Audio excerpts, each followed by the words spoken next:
ये हमारे स्थानीय कारीगरों की मेहनत है और इसी कारीगरी की मेहनत के लिए प्रधानमंत्री जी ने कहा वोकल फॉर लोकल।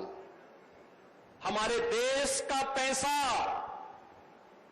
हमारे कारीगरों के हाथों में जाएगा, हमारे देश का पैसा हमारे हस्तशिल्पियों के हाथों में जाएगा, हमारे हलवाइयों के हाथों में, हमारे बढ़ई के हाथों में, हमारे राजमिस्त्री के हाथों में जाएगा, हमारे कारपेंटर के हाथ में जाएगा।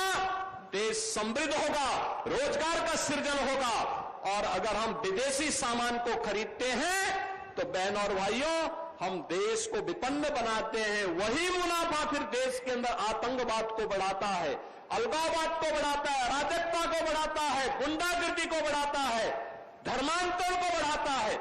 आज जब मैं आपके बीच में आया हूं आपसे कहने के लिए, अभी कुछ दिनों के बाद, ठीक 1 महीने के बाद हम लोग नवरात्रि के आयोजन के साथ जुड़ेंगे। शारदीय नवरात्रि का भव्य आयोजन होगा। मां दुर्गा की, जगत जननी मां भगवती दुर्गा की पूजा का अवसर होगा। मां बिहला देवी के, मां चंद्रिका देवी के पूजन का एक अवसर हम सबके सामने होगा।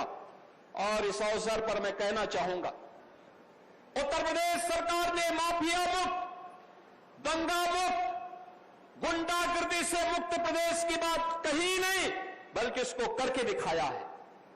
और आज मैं फिर से कहने के लिए आया हूं, बेटी और व्यापारी की सुरक्षा पर अगर किसी ने सेंध डाला तो उसको ध्यान रखना होगा कि अगले चौराहे पर कोई यमराज उसका इंतजार कर रहा होगा।